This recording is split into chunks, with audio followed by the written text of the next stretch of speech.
Welcome to Brain Ponderings, your window into the field of neuroscience research with conversations with experts in their particular area of the vast field of neuroscience. And today it's my pleasure to welcome Professor Dayu Lin. She's a Hi. she's a professor of neuroscience at NYU at the Langone Medical Center there in New York. And she is been doing some really elegant work in establishing the neural circuits and even specific neurons that regulate a variety of behaviors. For example, aggression, sexual behavior, parental behaviors, and others. Uh, and so I'm going to have her today kind of give an overview of her work. This is a huge area, and it's not going to be possible to cover everything in detail. So welcome, Dayu. Thank you, Mark. Thanks for having me. And why don't you first start by giving some of your background, maybe which I don't know about much, except I looked up you were with the late Larry Katz at Duke, I guess when he was had cancer actually, and then uh, and then you went to David Anderson's lab on the West Coast at Caltech. But before that, where were you born in the United States or not? And how did you end up, doing your PhD at Duke?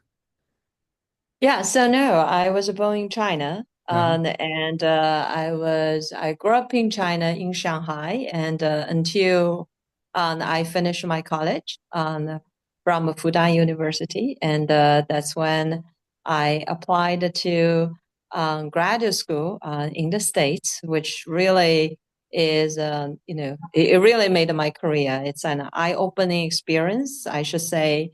Um, that was 25 years ago now. So at that time, there is no neuroscience department anywhere in China. Things are very different now. There's So dramatic change in 25 years. It used to absolutely. be if I had a postdoc from China, they, now this is 25 or more, 35, 40 years ago, they never thought, I don't think they even thought about going back to China. But now I've had several postdocs go back to China because they get really good, well, research set up and a lot of resources. And, they have a family back there too, but still, yeah, China has just made dramatic advances in investment, which we're going in the other direction, it seems like. Well, hope we're not keeping, going the other Yeah, yeah, direction. But hopefully, yeah, but yeah. well, hopefully this is just temporary. Okay, so then at Duke, which is obviously a great place to be, you worked on olfactory system, which is a very important sensory system. It's more important in rodents that you and I have studied a lot for a lot of their social behaviors.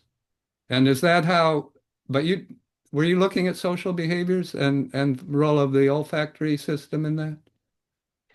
So back then, no, that was not at least at the beginning, that was not the particular intention. The question was more about how the olfactory coding works, which is kind of a popular topic at that time. And most people, including Larry, was focusing on a relatively early relay of the olfactory system. So I was focusing on the olfactory bulb.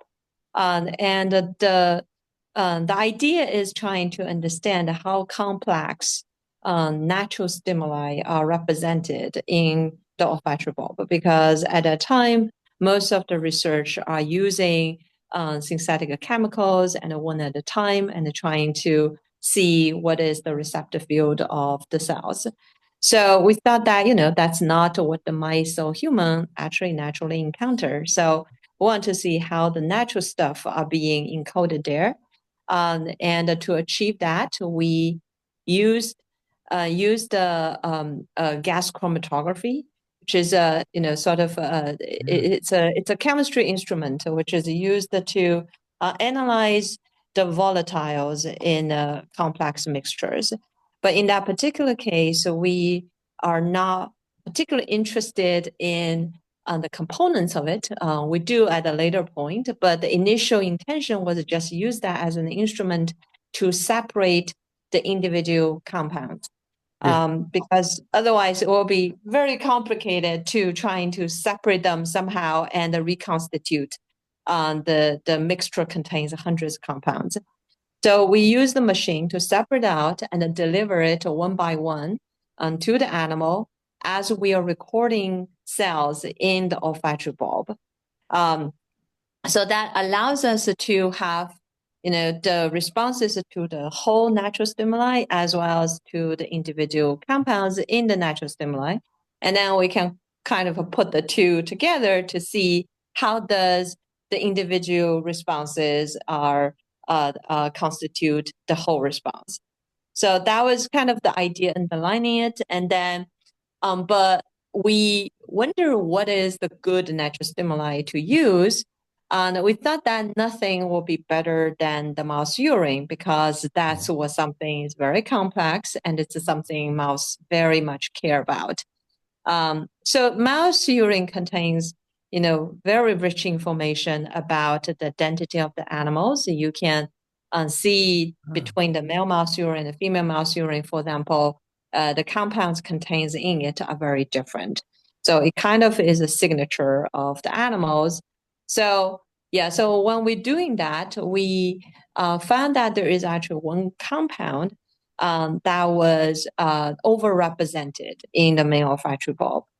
So we don't know what that compound is initially. It was just like when, the GC, how it goes is that you have one compound after another, it gets eluted one by one, right, and yeah. delivered to the cells. So we found that about 15% of the cells there, they just respond at one particular time during those GC runs across different animals. So it But then Dayu, can you then like cut out that spot and run it through mass spec to identify the compound? So yeah, so that's exactly what we try to do. So at that time in the beginning, we only have the gas chromatography, Yeah.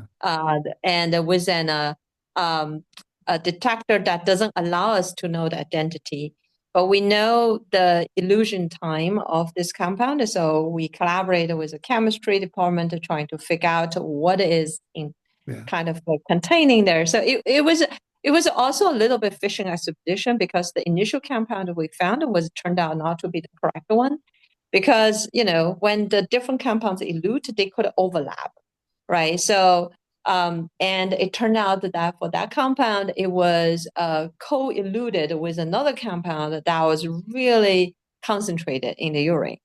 So we initially identified that compound, synthesized it, and found it was not the compound. So, and we keeping going back and I found this out.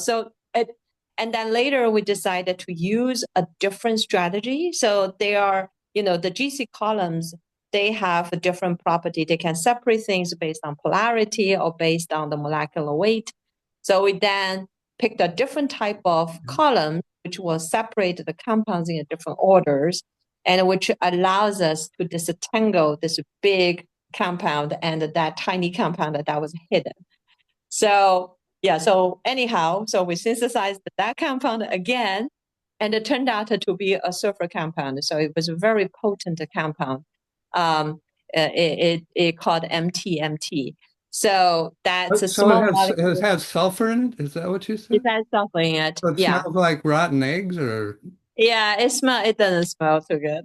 and Yeah. and so there at Duke you were I mean that's you were exposed to so many different methods. That's right. So you learned electrophysiology there.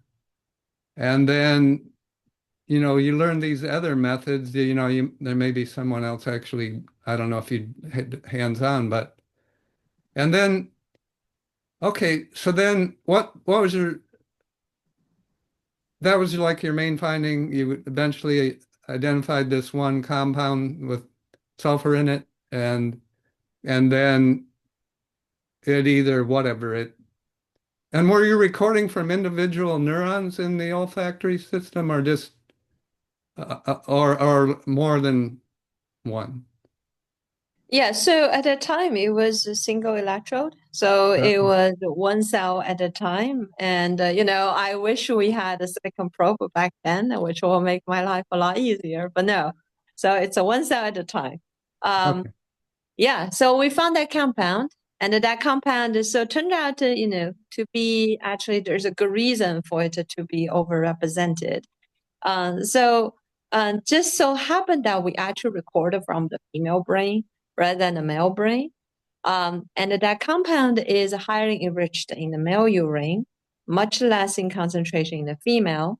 And it turned out to be a strong attractant to the female.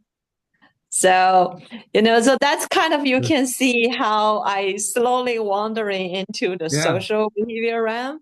yeah. Um, yeah, and that was as you said, that was a lot of kind of detective works and a lot of different techniques, very new. And I also met my husband along the way, who helped me synthesize the first compound. It turned out to be the wrong one, but yeah, Is he a scientist too?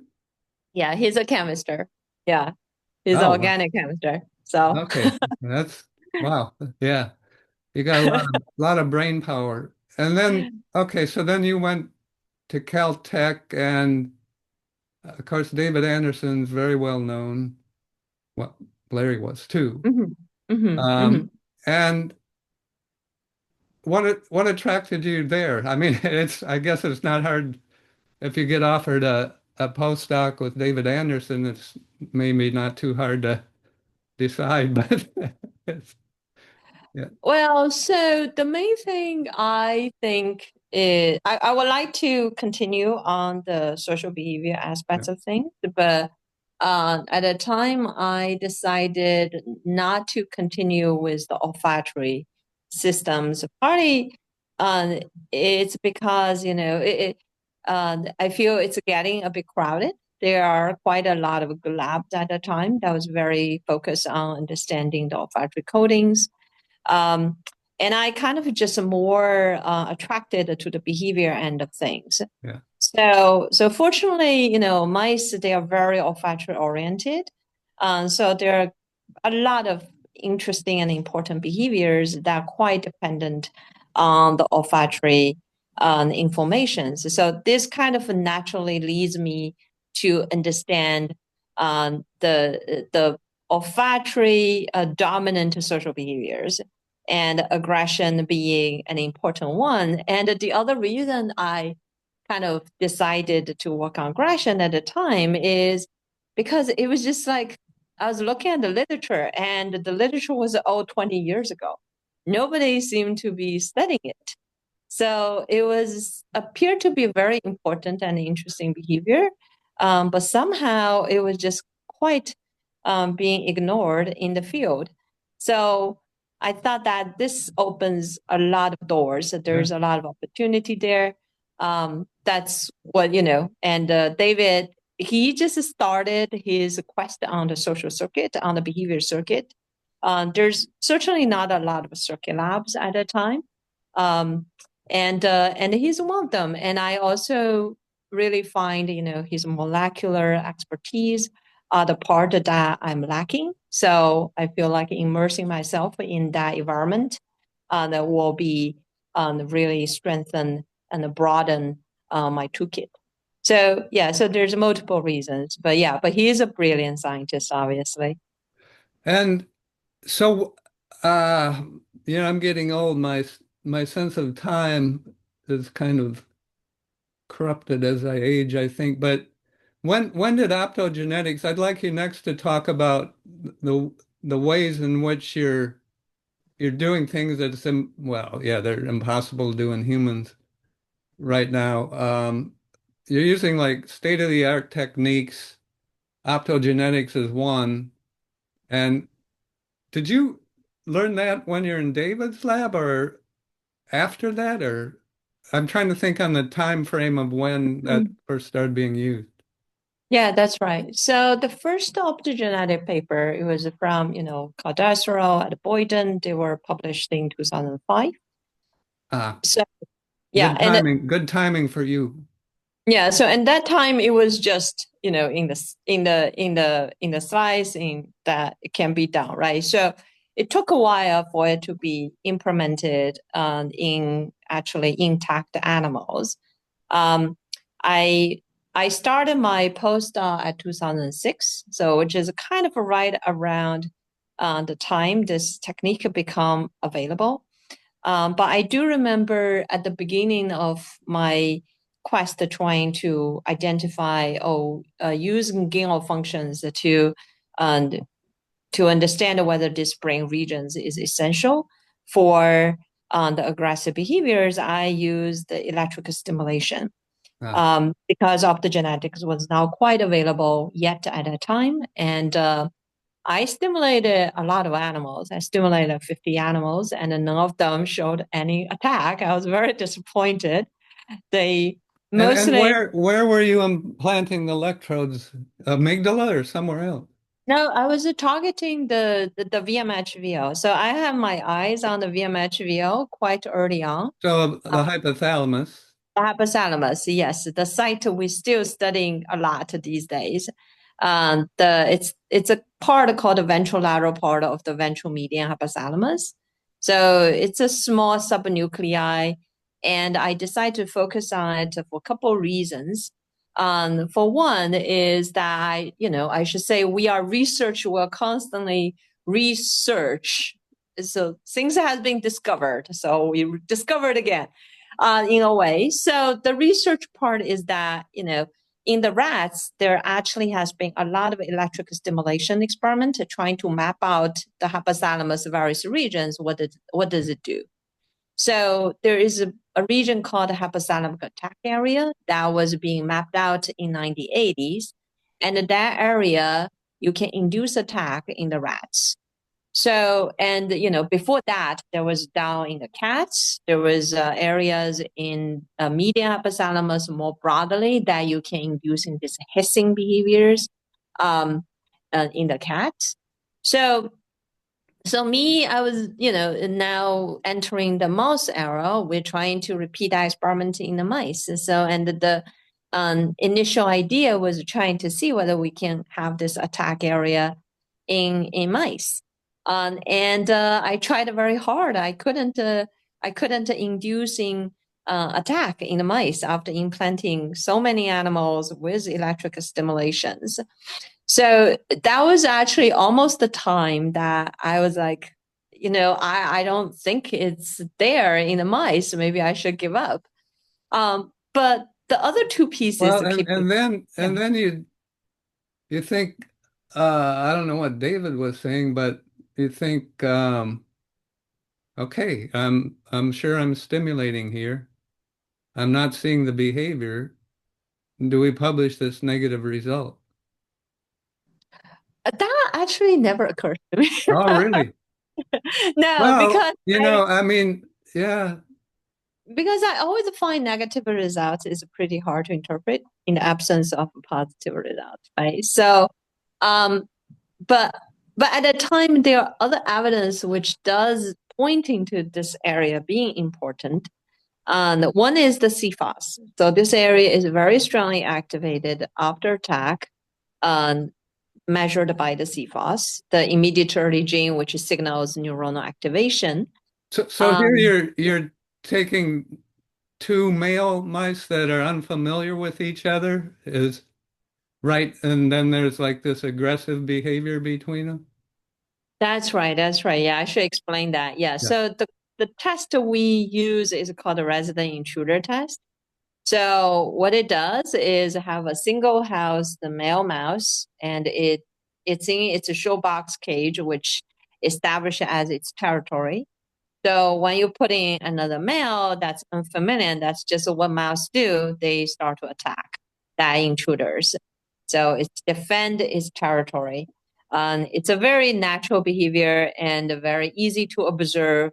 They don't need to learn anything. They will just do it. There is, the tendency to attack would change and differ That's a lot of that we now study how does the experience changing that tendency and readiness to engage in the aggressive behaviors. But generally speaking, you have about, at least the 50% of the animals will be readily attacking the intruders when they encounter it. And anybody that has a dog is probably familiar with this, that like we used to have two German shepherds. I grew up on a farm, and if anybody comes near the house, they get very aggressive. But then if you take the dogs somewhere else, they're not aggressive to people. Mm-hmm. So I mean, it can even translate to different species, right? I guess. Yeah, absolutely. Absolutely. The territorial behavior, I mean, humans too, Yeah, right? yeah, well, of Something course. you We, made we, a we house, have you're not countries going with to. borders, and we're Yeah. fighting across the borders and sending bombs. Yeah. And yeah, Yeah. no, That's this a the different level, but aggression. It's this work on aggression. It's in that you're doing in mice, and you're not only identifying which neural circuits are critical and under what conditions and so on, but also some of the neurochemicals, neurotransmitters, hormones. And so this is going to, some people listening to this who maybe aren't in neuroscience field or whatever may saying, what's the relevance of this mouse behavior to humans? But these things are evolutionarily conserved. They're, so common in pretty much all mammals that, and the circuitry, like hypothalamus, these brain regions they're ancient as far as evolution. Humans have big cortex and prefrontal cortex, which actually doesn't seem to be doing very good job of inhibiting stupid aggressive behavior. yeah, you're absolutely right. You're absolutely right. Hypothalamus is a very conserved structure in all the vertebrates, actually, not just mammals. Yeah. And it exists in fish, exists in reptile, crocodile and birds.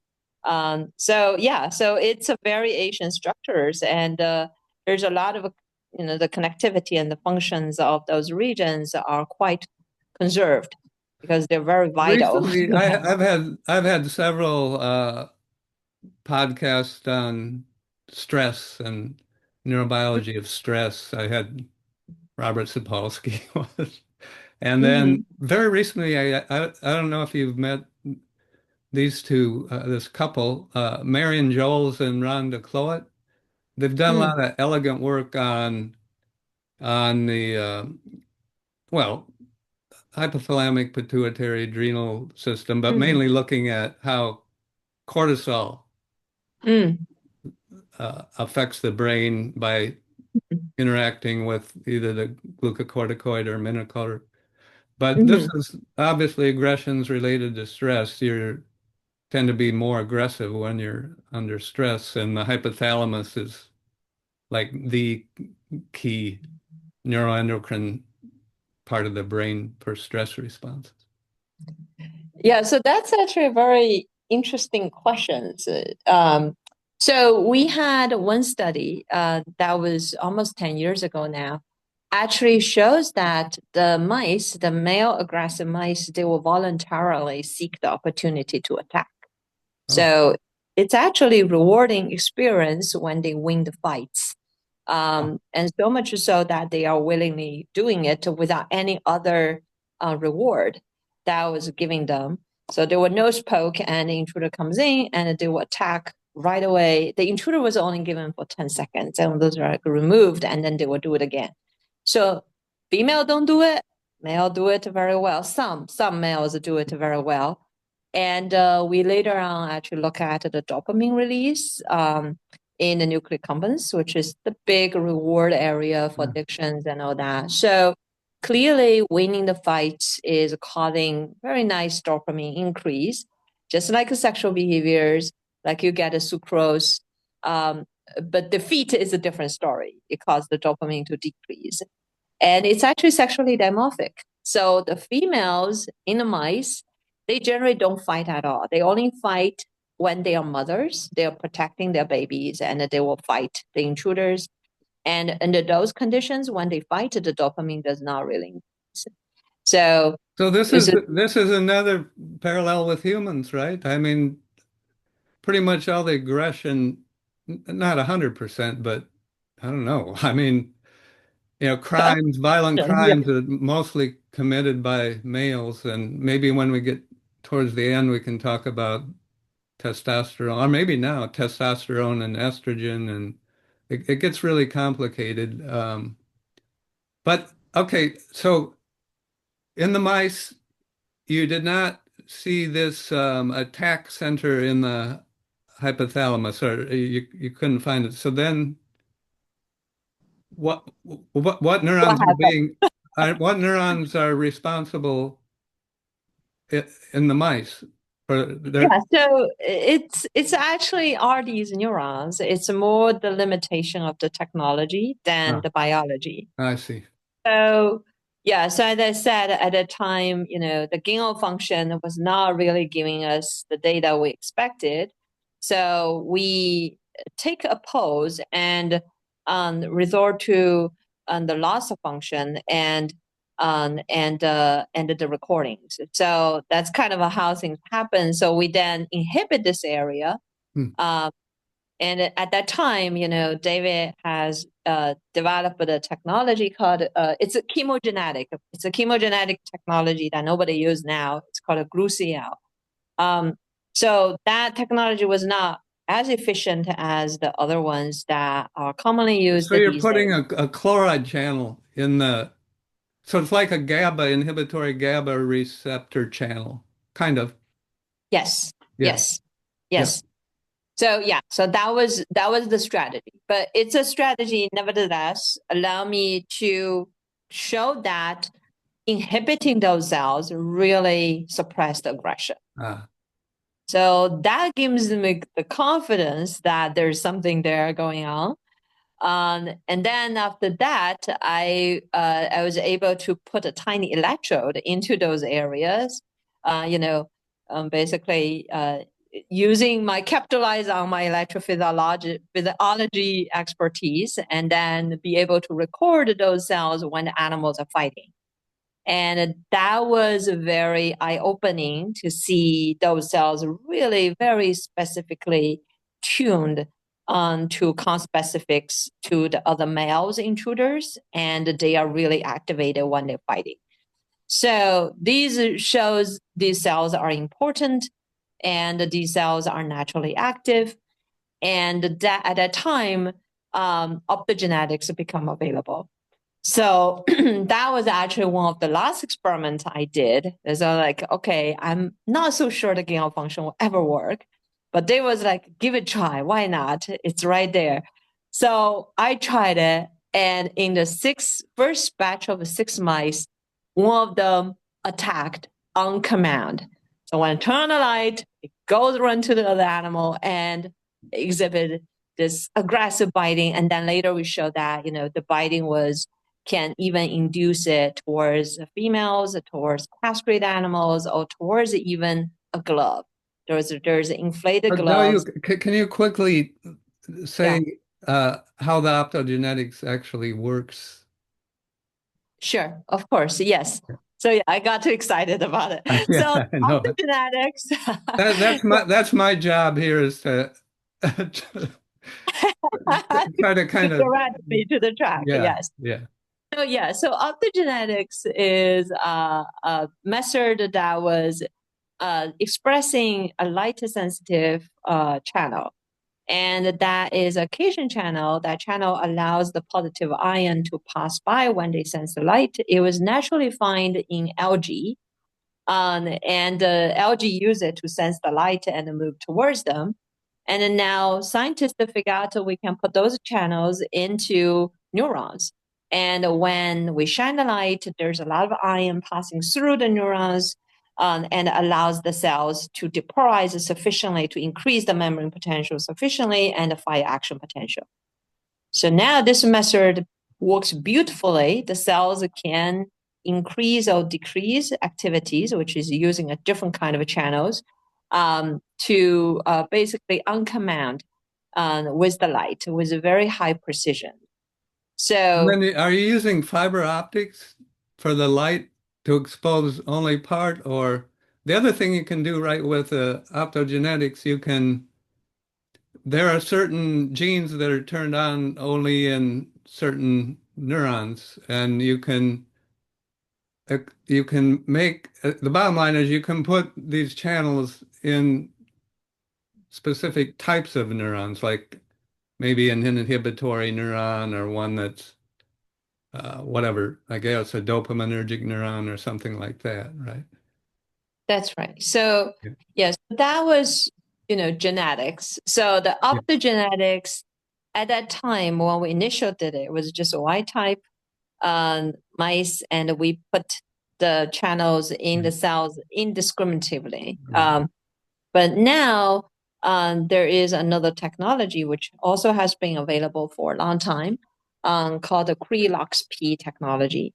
So what it does is um, to put a Cree, which is a recombinance, into particular cell types.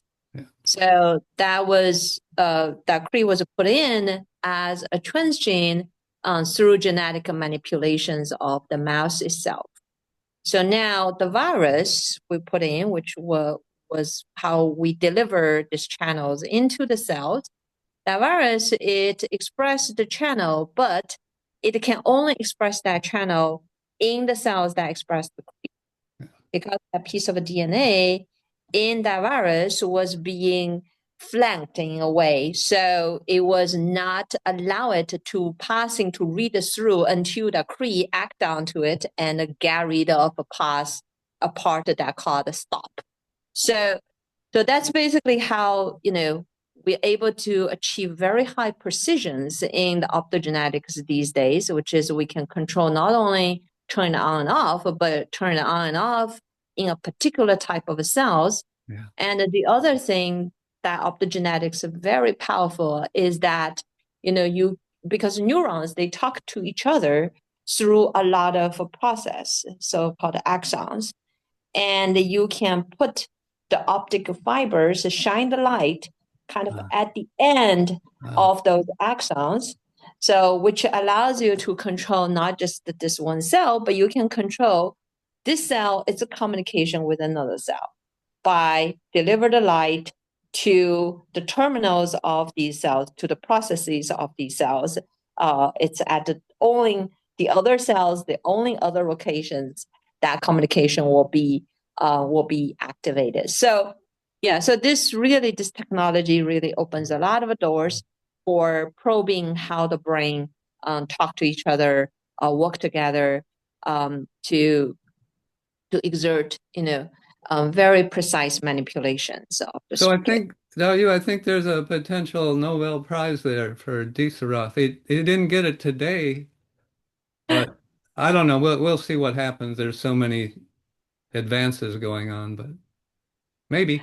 Yeah, yeah, we'll see. There is this absolutely revolutionized the field, the neuroscience field, how the neuroscientist able to probe the brains. I mean, its I application guess is it's possible it could be not in the physiology and medicine Nobel, but in chemistry, kind of. I mean, Chalfie and Chen, late Roger Chen and them. Well, that was chemistry. Yeah, I don't know. Well, I don't know. It's hard to say. possible. Yeah. Yeah, possible. Yeah. Okay, so then, right. So what's next? So there are neurons in the ventromedial hypothalamus that are important in aggression. Male mice can become addicted to aggressive behavior if they keep winning, which Yep.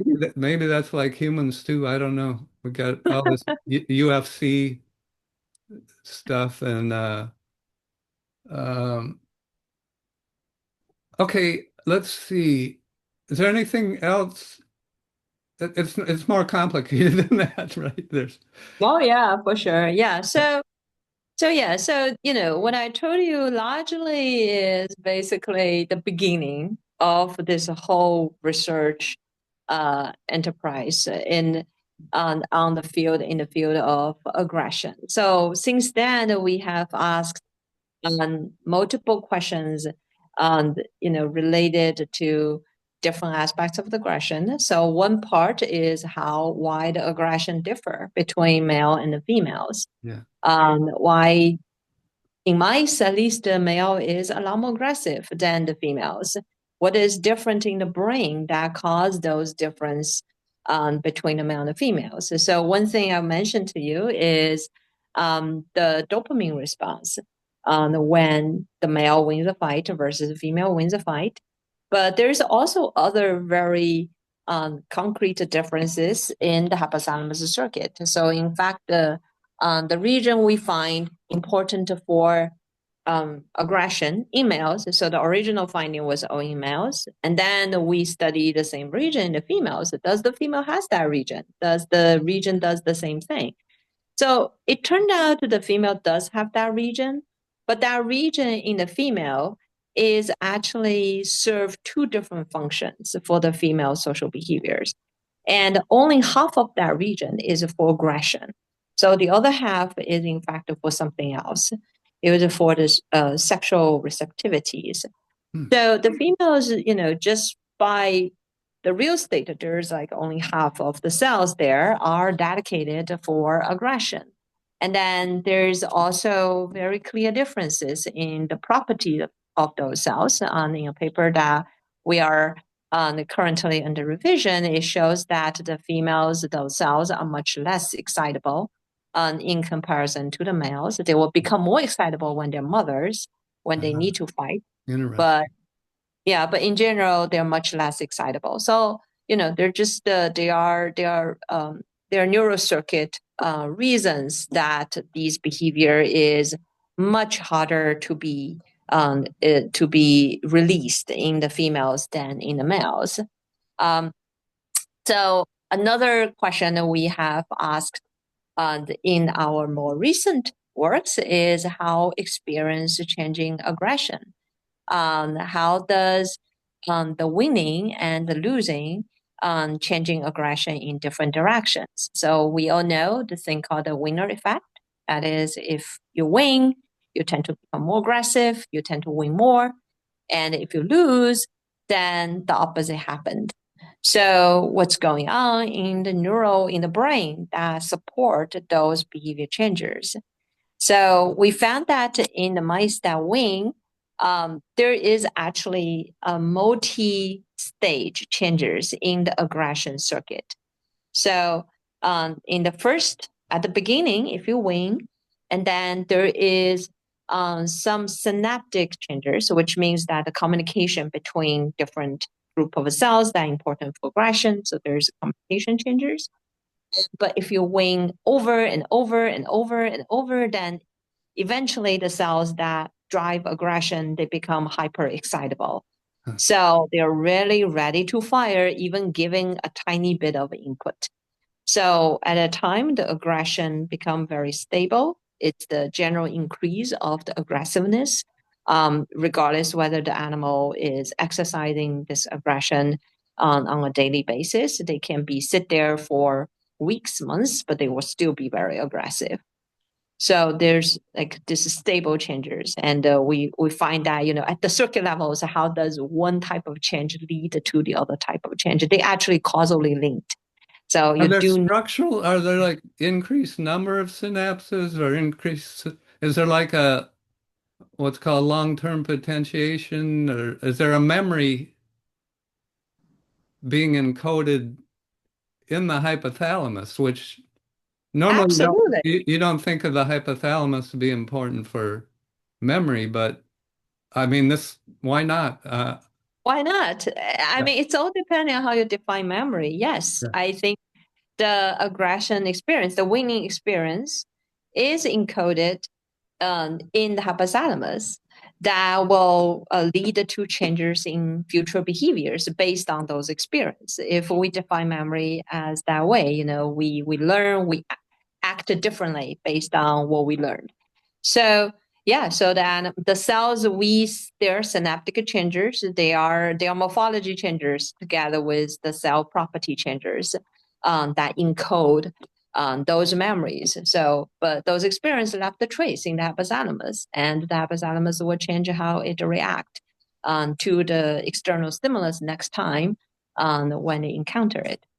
So yeah, so And that's you, how the winner you know, effect. so I'm thinking about gambling, right? Where like if you in humans, if you win a few times, then you think even if you keep losing some, you think, oh, next time I'm going to win. Next time maybe I'll win. And I used to, me and my grandfather and father used to train and race harness horses. Hmm. And sometimes we'd go to tracks where they're betting tracks. Hmm. And I never, occasionally we'd bet on it. I never bet because you're going to lose in the long run. It's really kind of stupid to gamble because the whole system is set up so that on average you're going to lose. That's how they make money. That's right. That's right. Uh, Yeah. yeah. But anyway, is there any, for example, if an animal wins just once and then the next time loses, does it take certain number of wins or, if they then lose, or can you, are they're more likely to win if they've won once? They keep being aggressive longer so that they can win. I mean, there's all sorts of questions that come up. Yeah, absolutely. These are very good questions. So yeah, so I always was thinking, the system is designed very smart. So if you win once, then you're being lucky, right?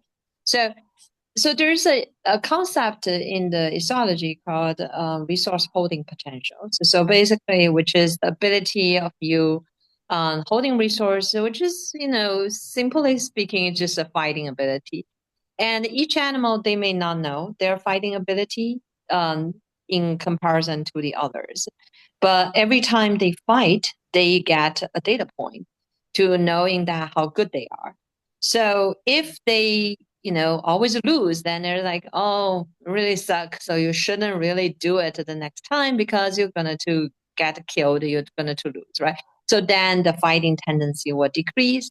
But if you always win, then you're thinking that you're really good at it. So you should keep doing it.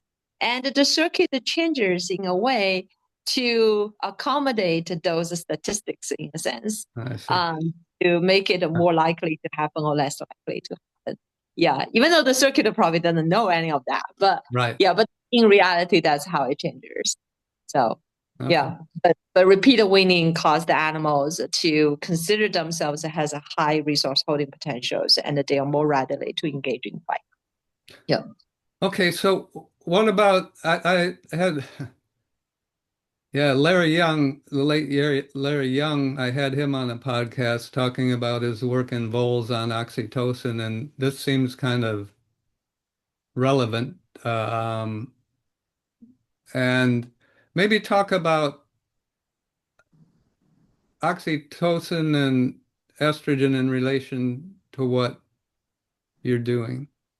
Sure, yeah. So, yeah, we have two projects that involving oxytocin. So I should say, first of all, there's so many different neuromodulations Yeah, in the yeah, brain.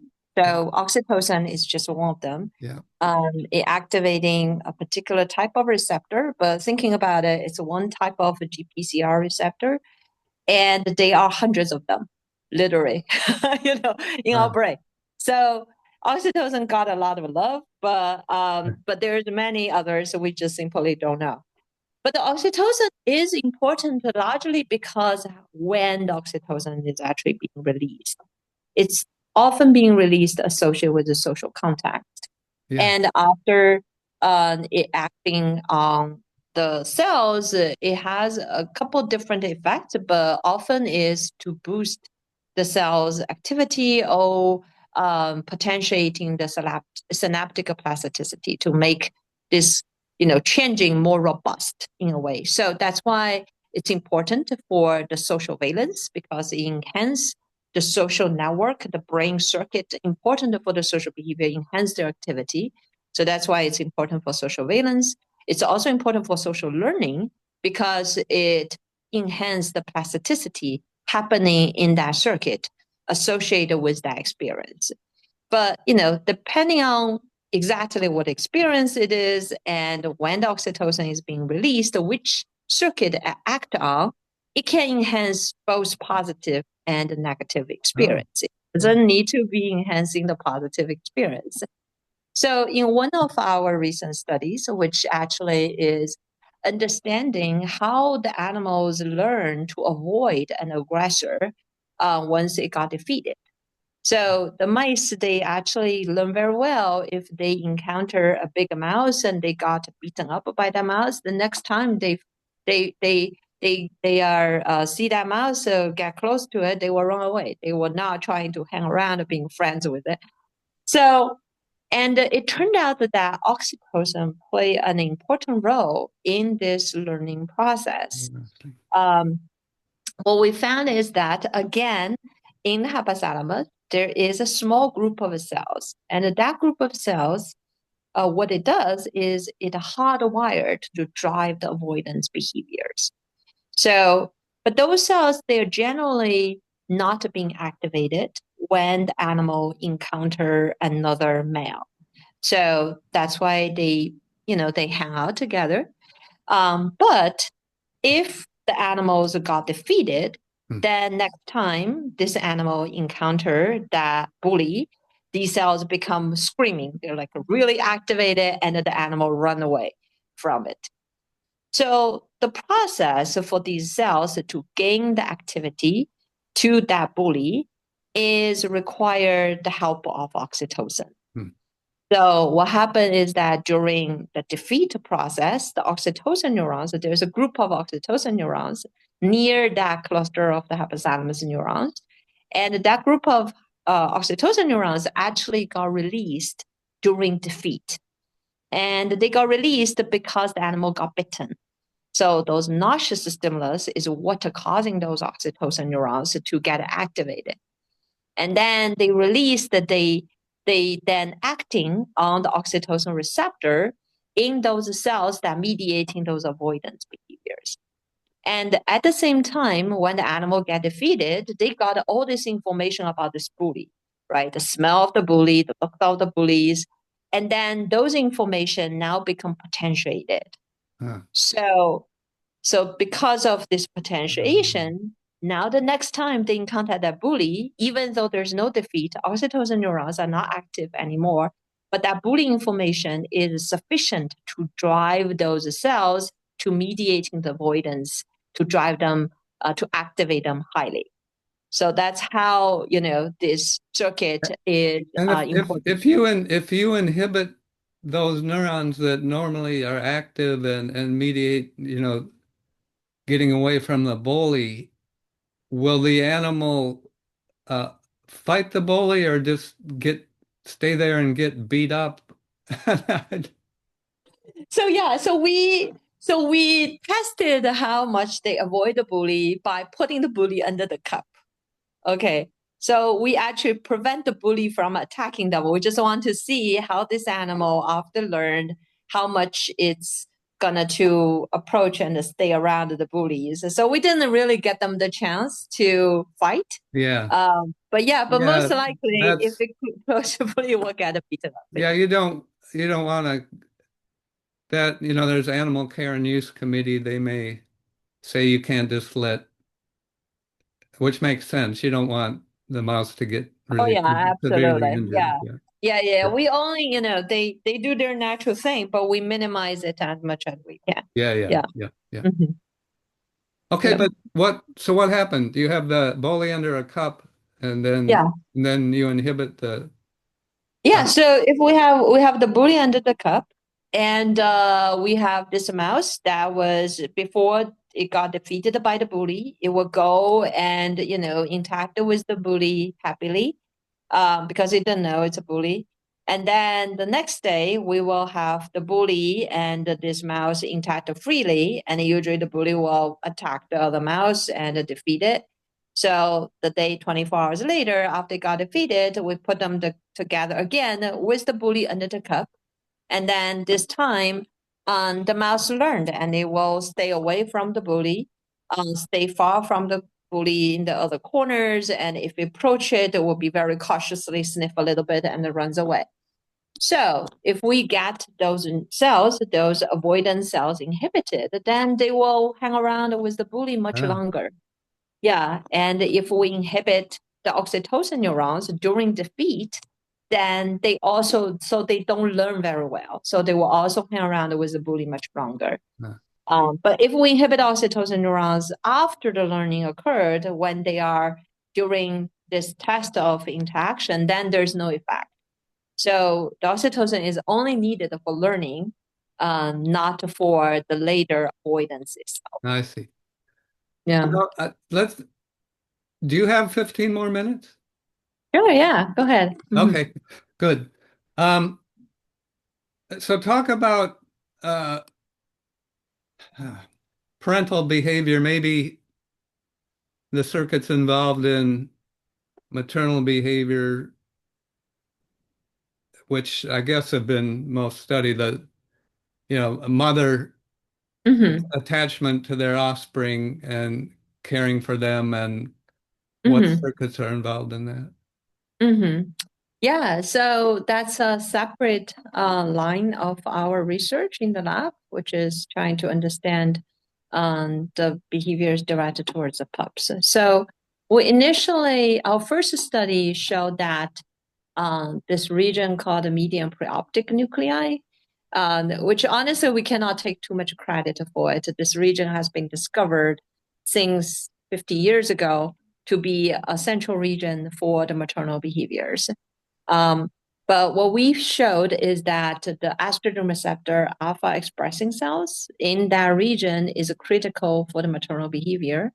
And it appears to be mediating this behavior, at least partly through its projection to the dopamine neurons in the ventral tegmental areas. So these dopamine cells, there's a little bit, interesting thing. There's a sign reverse here, but maybe we don't get in there. But what those cells do is these cells appears to send out the motivational signals to the dopamine, which then mobilize the animals to go and get to the babies that need help. So that's kind of our first discovery, and the second discovery we actually used the MPOA as our site of entrance because mice and in many species, in fact, they do not always show maternal care. They only show maternal care when they are mothers. Yeah. So they generally would not care for other babies when they are not mothers themselves.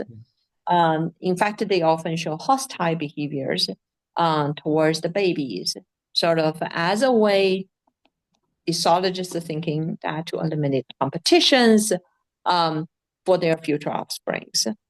So Yeah, because of they want to their genes, which are passed on to their offspring, they want those to be maintained and they don't care much about the other. yeah. It's an evolutionary basis. Yeah. Yeah, that's right. They don't have their species, entire species, um, survival in mind. They Yeah. seem to be much more care about their individual benefits.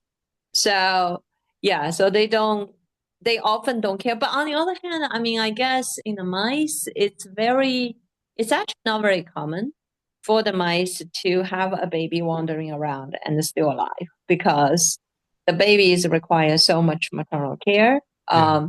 Yeah. that if it's on its own, it generally cannot survive. So, um, but it's like a,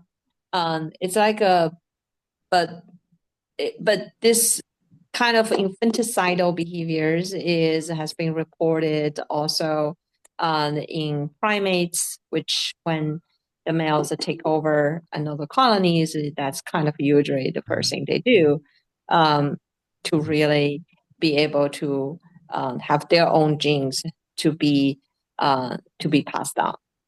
So yeah, so that's kind of a part of the nature. It's a dark side of the nature.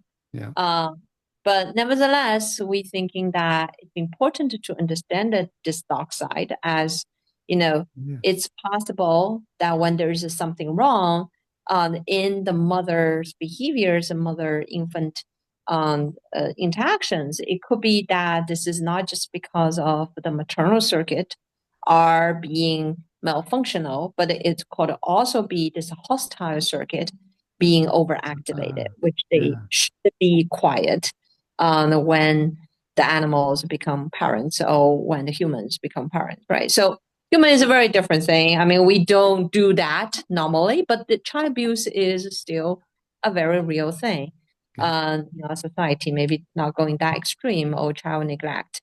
Um, so yeah, so we kind of using the NPOA as our starting point and identified important regions that was actually dedicated, surprisingly dedicated on for hostile behaviors towards the young.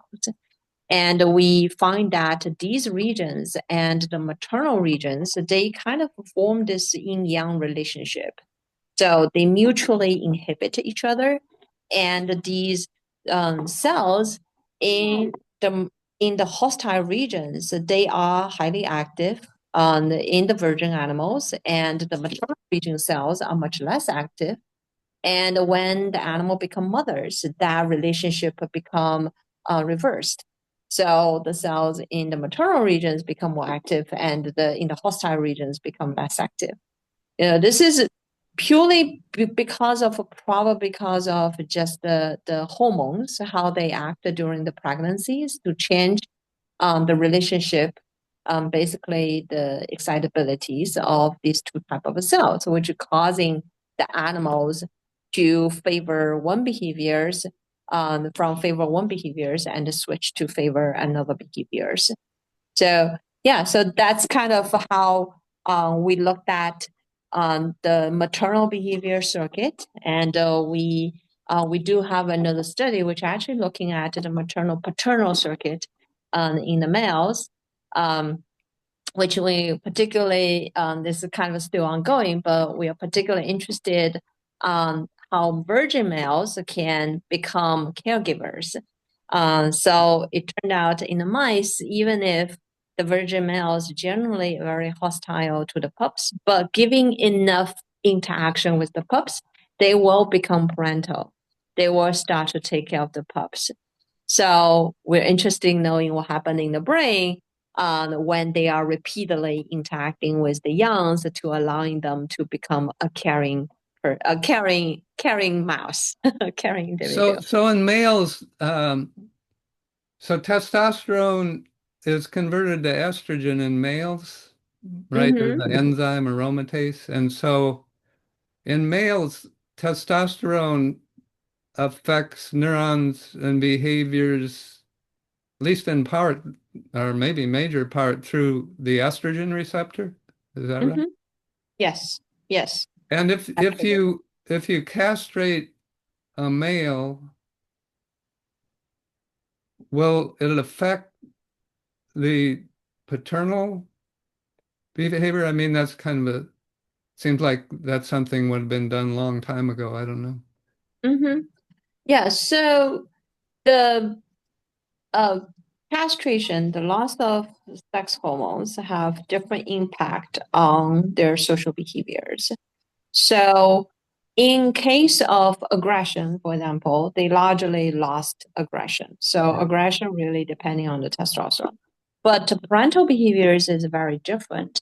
In fact, in most of the bird species, when they are become parents, the testosterone goes down as they are having the competing force for aggression versus Oh, caring interesting. behaviors.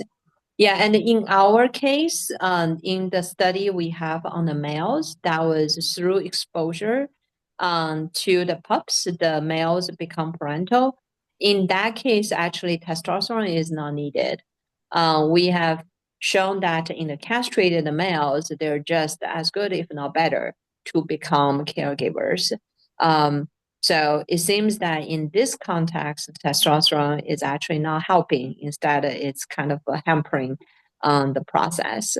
Um, so yeah, so that's the And testosterone. But mhm. there are there's neurons in the yeah neurons in the hypothalamus that produce peptide hormones that control production of either testosterone or estrogen, right?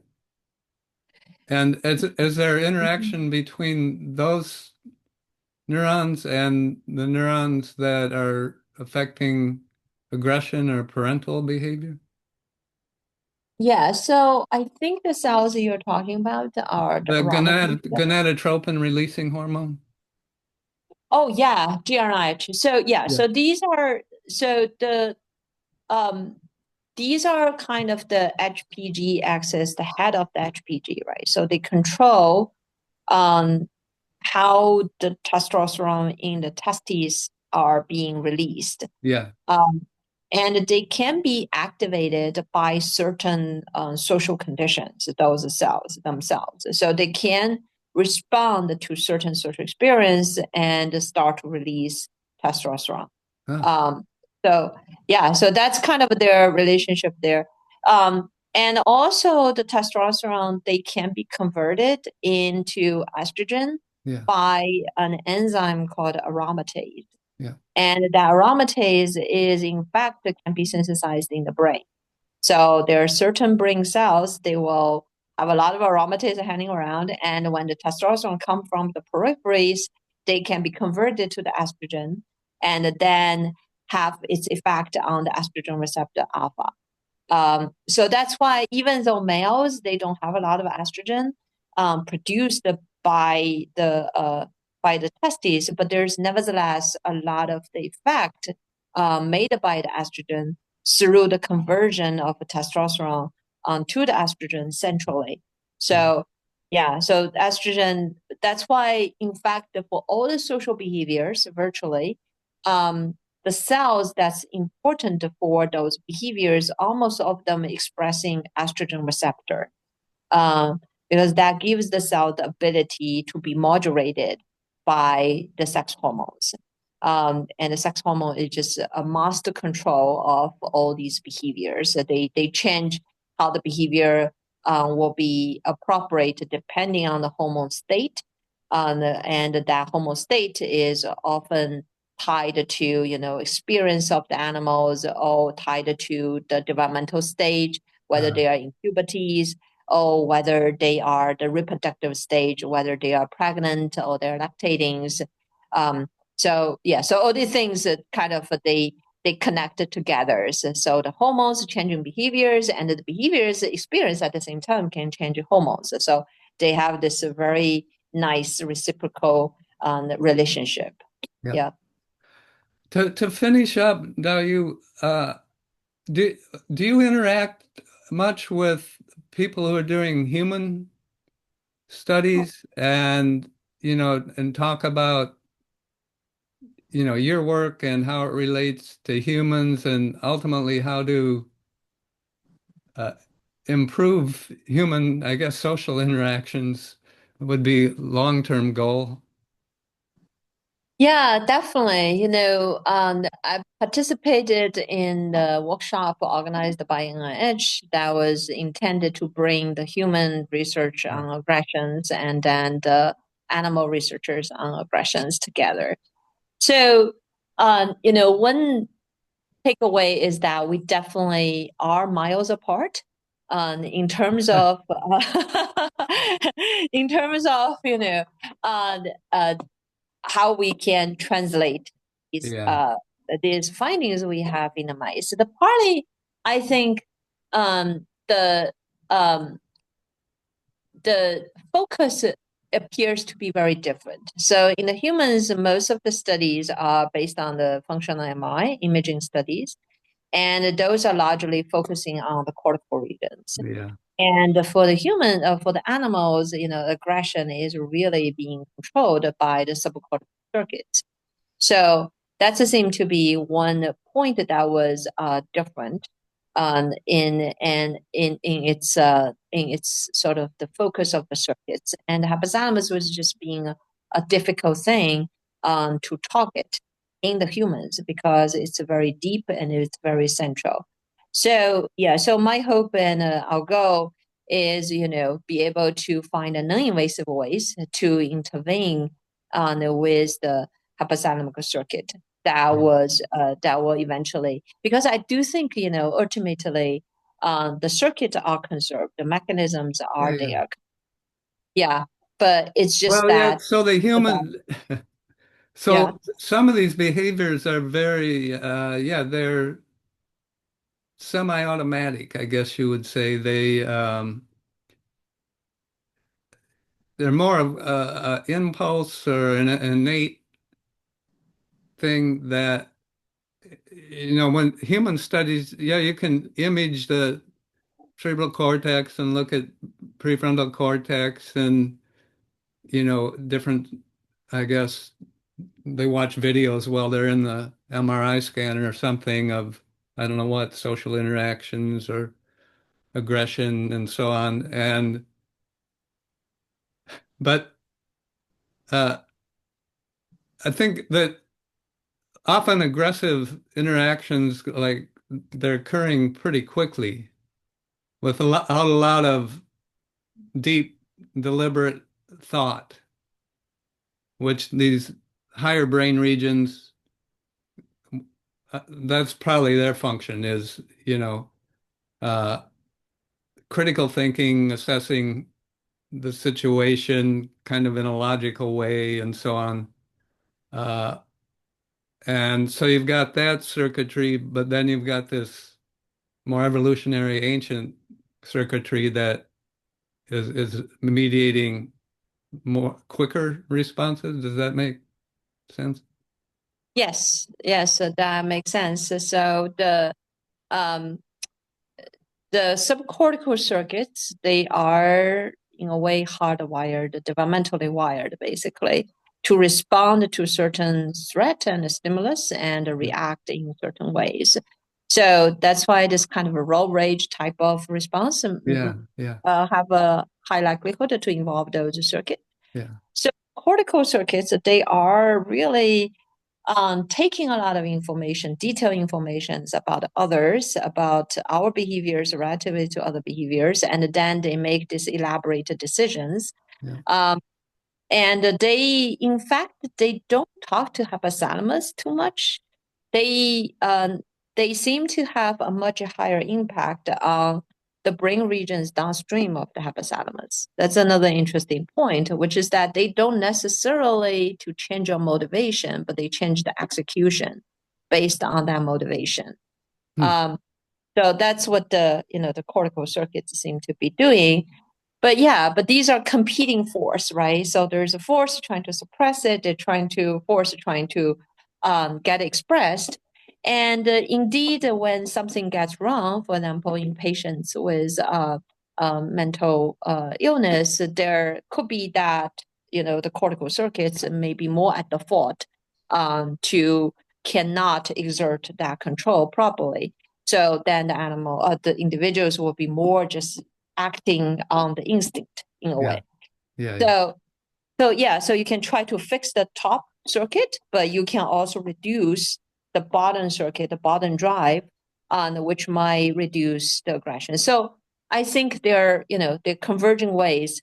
But to understand this logic of how they work together is, I think, the key for any potential strategies to solve the problem. Yeah. yeah.